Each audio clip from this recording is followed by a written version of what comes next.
morning! Good morning! Anong oras na? 6:10. Usapan namin ni Mrs. tatakbo ng alas 6. Pero 10 minutes pa rin nakakalipas, di ba? Ang ganda nga ng araw doon, oh. Tingnan nyo. Ayan, oh. Sunrise.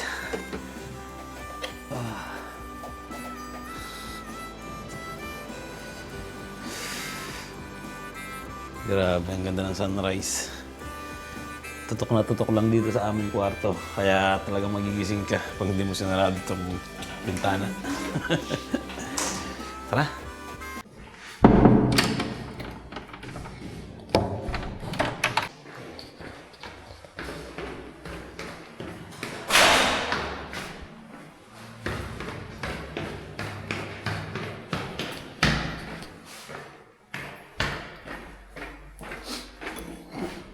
Sarado ba ito? Sarado ito, sih.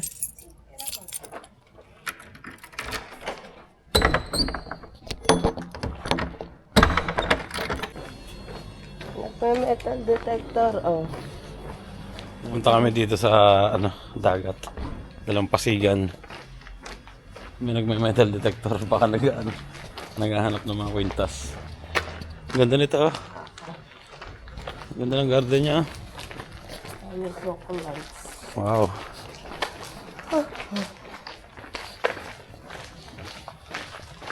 Hindi tayo masyadong maingay. Tulog pa mga tao.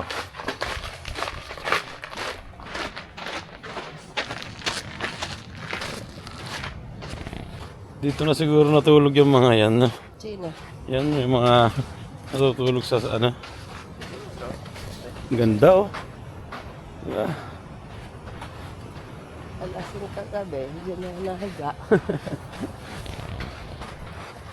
Wow. Pagkatapos namin mag-selfie, punta na kami sa main road para mag-jogging.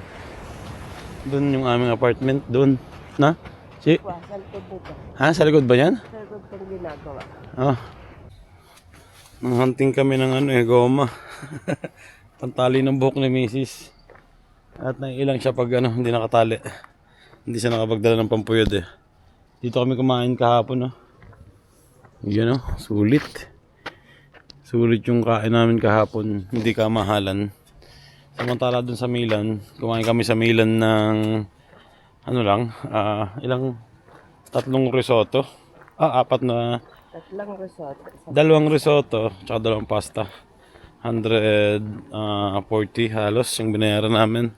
Pero dito 140, solved na, no? May pasta na, may pritong isda. So, buongiorno. So, okay na okay, di ba? Mahal sa Milan. Grabe. O sikat na restaurant yun, napuntahan namin. Hindi namin kilala yun. Yung birthday pala ni Mrs. ngayon. Happy birthday! Maglibre ka naman mamaya. Tumagaan tayo. Saan? Ad. Sa bundok.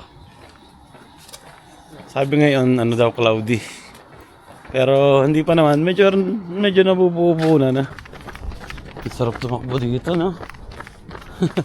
Ibang iba pag nasa amin, mainit na kagad eh. Kunti pa lang yung natatakbo mo, pero dito okay na okay. Tapos may dagat.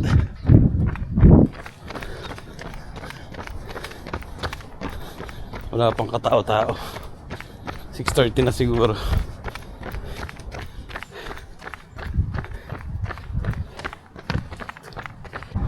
Ang ganda ng mga bahay dito. Residence yata ito.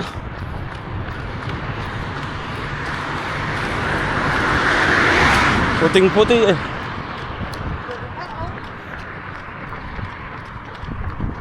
May swimming pool pa.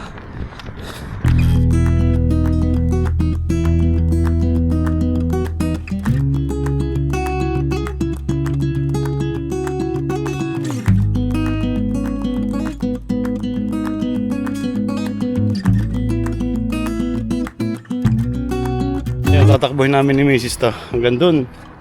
Malayo to kung pupuntahan namin yung dulo.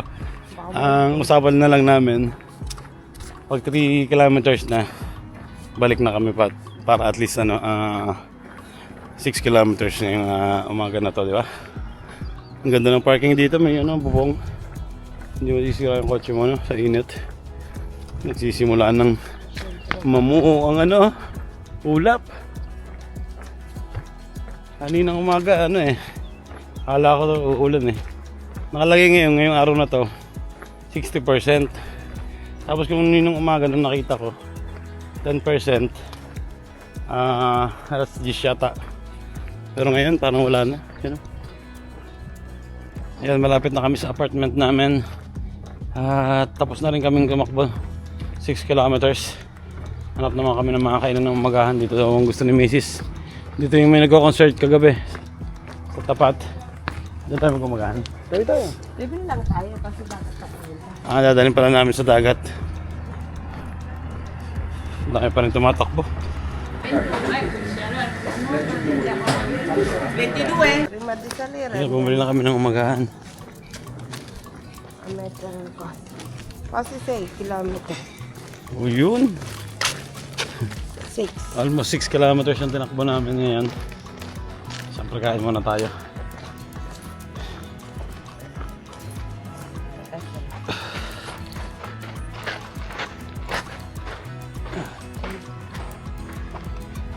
Enjoyin muna namin habang di pa umuulan.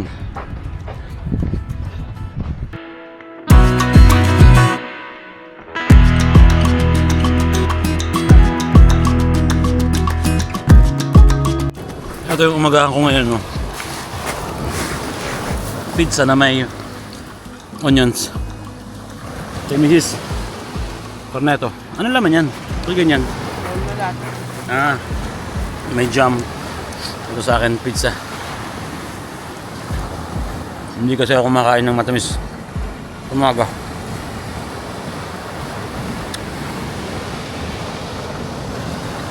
Ang ganda pa ng araw. Doon may nag-yoga. Doon yung aming apartment. Pero mamaya konti, na kami, mag-out na kami. Kain lang kami, tapos uwi na sa apartment and magbabalidya. Magmamaleta. Let's go. Pinahaba namin yung oras ng parking ni Kuya dito. Ayan. Kasi hanggang alas 9 lang ngayong umaga. Ginawa naming 10:30. Meta. Ayan, okay na. 10:30. Para hindi mamultahan, no? So, uwi na kami. Tulog pa yung dalawa. Punta muna kami ni Mrs. sa dagat. Lapit lang naman dito sa amin. Tatawid lang ng eskinita.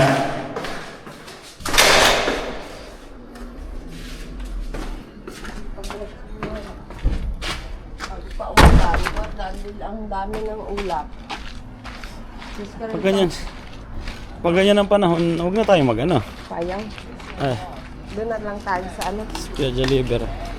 Pero nakapag-penaltate na tayo. Ada.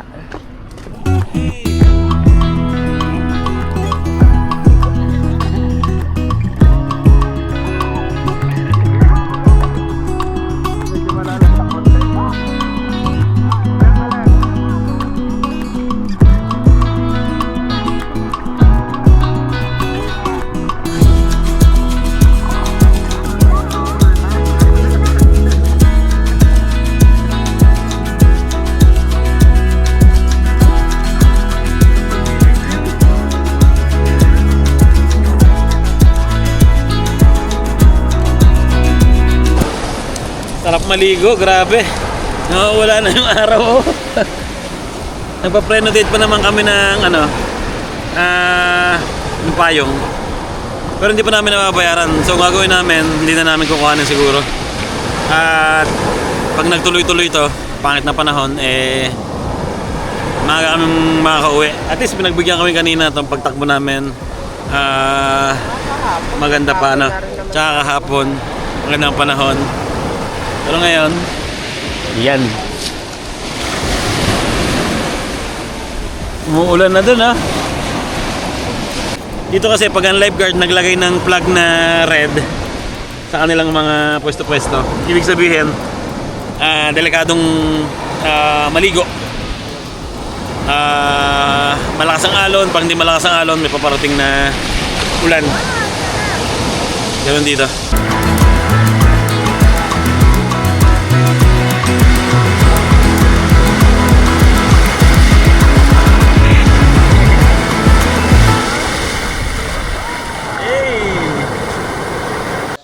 Ay, yun, nakapaligo na kami ni Mrs. Nakapaligo na rin kami sa dagat bago pa pumangit ang panahon. Anong oras na? Mag-aalas 10 na. Pangit na yung panahon, no? Pero may naliligo pa naman. Kasi pag ganitong red na yung plug, pinagbabawalan nilang maligo na.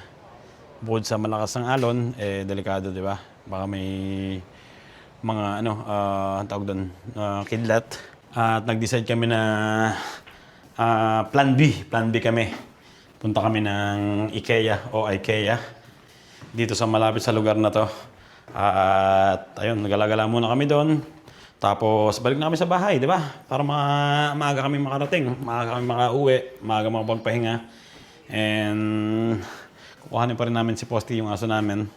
At doon sa lugar namin, mas matindi yung ulan. Pero dito hindi pa umuulan.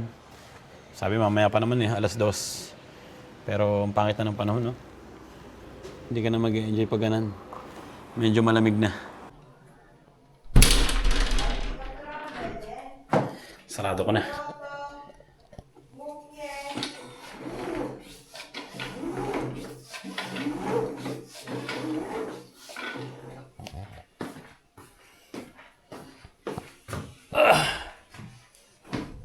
Ready na ang team namin para sa Plan B. Let's go.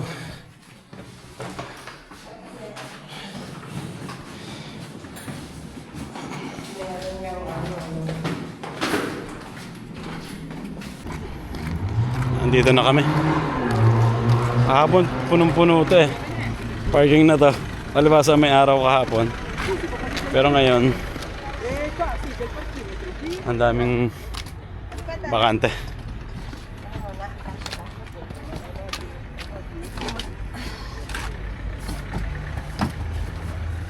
Kung kasya to, ayan. Yun, thank you Lord. Yan sa harap na natin, sa sa medsa. Pasta. Ang susi. Siya na ko Nang ano? Masaya na? Siyempre. Okay. Siya ko Tara.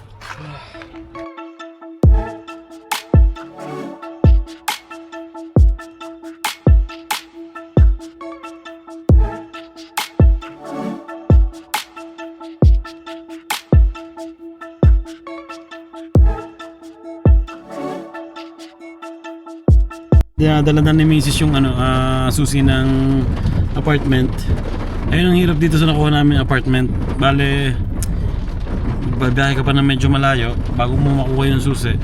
Sa mo, pwedeng mabuksan yung apartment.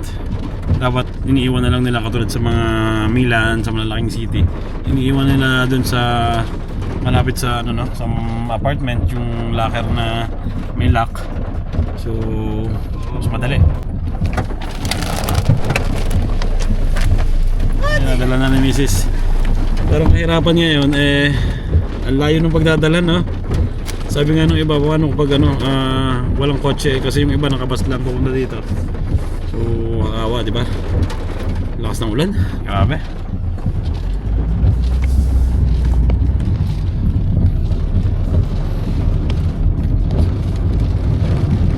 Grabe. Ulan. Walang parking sa baba. Ha?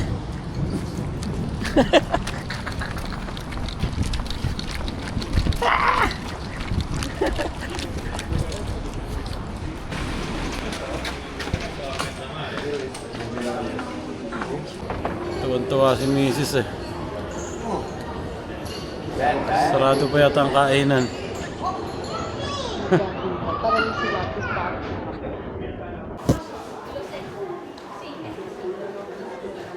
Ha? Dapat ang color. Magkano yung ganun? 3,000? 3,000.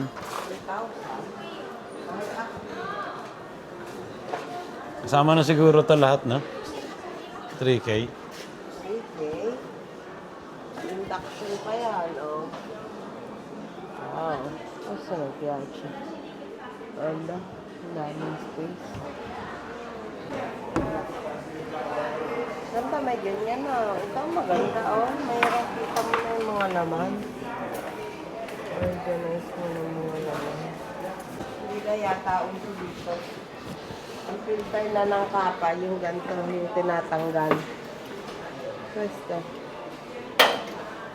Pero na. Dito? Si? Kasi hindi nakatulad yung atin. Pero pwede natin pagkan yung kapa natin. Pero, Hindi ko alam. Saan na si? pwede. Mga kwarto.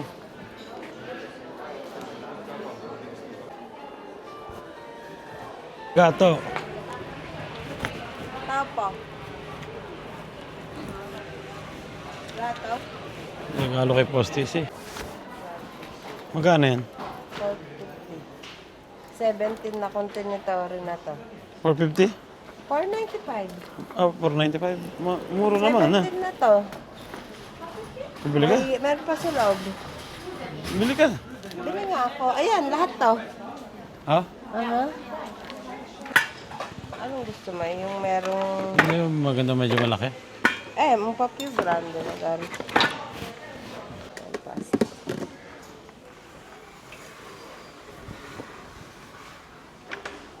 Eka lang.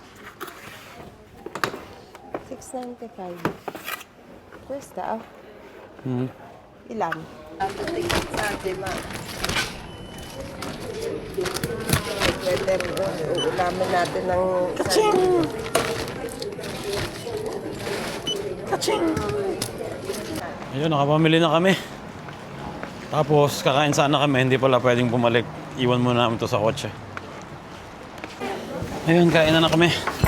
Dito na kami kakain sa IKEA. Wow. Ano yan? Ano yung tawag doon? Meatballs. Ang dami ng kay Basti, oh. Hapit na naman si Basti. Thank you, Lord. And kain na tayo. Meron ako ditong lasagna. Sarap ng gulay. May pangkon dito, di ba? Nandun sa may Ha? nandun. May nakita ko. Sa may table na inanuhan natin. Ano po ni Basti doon sa may band na doon. Wow! Ay, andito na kami sa bahay. Yan, ang shopping.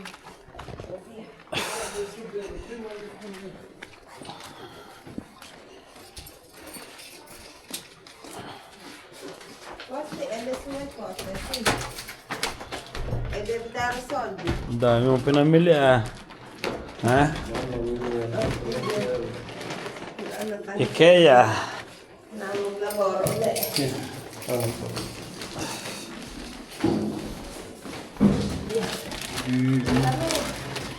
Ha?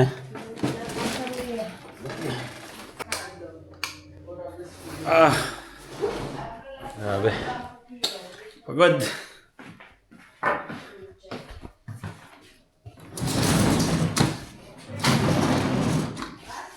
May araw na dito. Kanina daw lakas ng ulan dito eh. Pero may tetestingin muna ako. Ito ang binili namin sa IKEA na sabitan ng mga towel. Ito, papalitan namin yung mga sabitan ng kahoy. Sakto. Ayan. Papalitan namin yan lahat. Itong kahoy na to, tsaka yung kahoy na ito yung sabitan doon. Gagawin namin itim. At ito, sa trabaho ko na lang gagawin. Itim din to. Itimin din natin kaya to. Paano Na na? itim kaya, pipinturahan ka na. White lang. White. Ah, pangit. Itim yung ano eh. Di black and white. Subukan mo nga daw. Ah, Ayan, dyan. ang bitin. Anong bitin? Ano, sobra. Dito sa isang buko. Hindi, kulang din. Bubutasan. Ha? Dito. May pwersa. Ang saktuhan to. See. Kabila.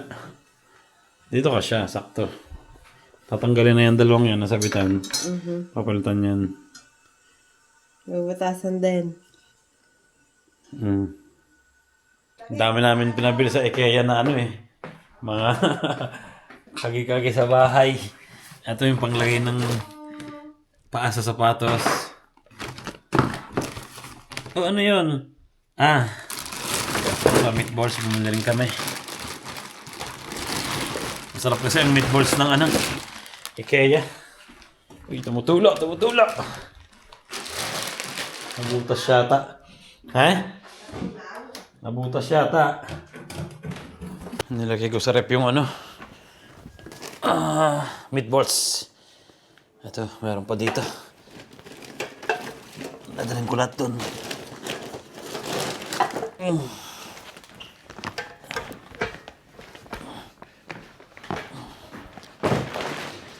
Bumili kami ng kaldero. IKEA. Yung plastic na halagyan ng mga ulam kung sakaling may matitira. Ito pang ano ng sapatos. Ano pa? Pamalo ko to sa'yo. Candles. Magpabango ng bahay. Ito regalo namin kay Posti. Para kalaro niya. Ang pangalan niya ay si... Meow. Ihawan. Ayan, ihawan. Ihawan na pang ano yun, indoor. Ito yung net na panlagay sa pag nagpiprito. Di ba? Para hindi umano yung ano, mantika, tumabalsik. Ano pa? At ito yung extra mga sabitan pa sa banyo.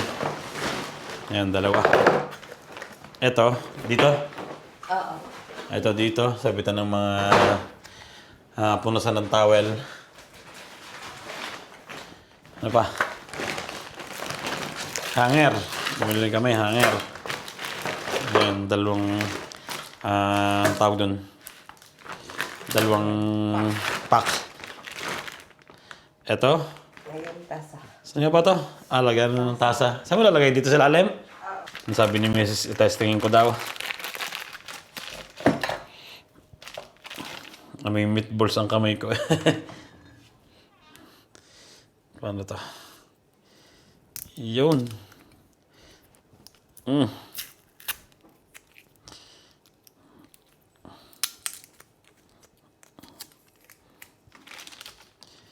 Kaya na. Boom. Ano kasi to para maka ano rin ng space, di ba?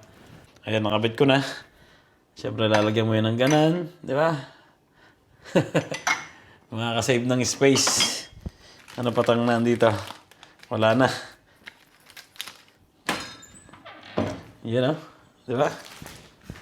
Ilan ang binili ni Mrs. Dalawang ganan. Tapos, eto. Saan ba to? Sa banyo rin yata ito, kulay itim eh. At siyempre, ang aking pangkuhan ng ano, pag nagpiprito ng isda. Bumili ako ng stainless. Meron kasi kaming ganito. Papakita ko sa inyo. Tapong ko na to. Yun o, may kalawang. Hindi nyo lang siguro kita, pero meron siyang dilaw-dilaw. So, hindi pwede to, di ba? Basta mato sa kalusugan. Kaya, tapong ko na lang to.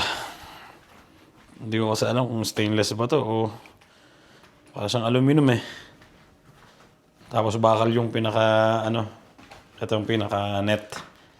Ito, nakalagay sa kanya ay stainless. Yun. Ting! Okay na yan, di ba? Ano pa? Sabitan ulit. Dami namin binili sabitan eh para makapag-save ng space dito. Yan, sa mga gilid-gilid. Ayan, ito yung panlinis ni Mrs. ng mga kaldero. At least nalalagyan na ng sabon sa loob para malinis na, di ba? Para pag nililinis niya yung plato, gagantuhin lang, di ba? May sabon na sa loob. Saksak na sa dito, sa dishwasher. Yun lang. At papahinga muna kami, maaga kami dumating. 3:15. Kami dumating, maaga kami umalis doon. Alas 12 yata, o alauna. Halos 2 oras lang naman yung biyahe papunta dito sa amin pabalik. So, medyo mabilis yung biyahe kasi walang traffic, di ba? Ay! Pahinga muna kami. At pagod ng konti. Ayun, nakatulog na kami. At iniimbitahan kami ng kaibigan namin ang tawag doon? Appetizer. Si Mrs. Kasama rin si Tito Awen, Tito ni Mrs. At andito na rin si Posty. Hinatid na siya sa bahay. Let's go. Kaya marenda po. Mamaya na kita Ciao. linisin. Buonasera. Hey! Next week na pala yan. Pwede po. Ayun, tapos na kaming appetizer. Meow! Ito yung pasalubong namin kay Posty. Meow! Kaya meow! Hey! Hey!